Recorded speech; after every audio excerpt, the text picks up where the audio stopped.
بسم الله الرحمن الرحيم ولا يحسبن الذين كفروا أنما نملي لهم خير لأنفسهم إنما نملي لهم ليزدادوا إثما ولهم عذاب مهين. بسم الله الرحمن الرحيم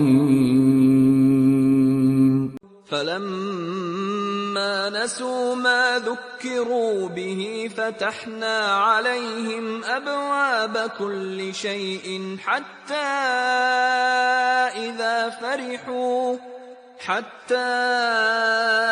إذا فرحوا بما أوتوا أخذناهم بغتة فإذا هم مبلسون.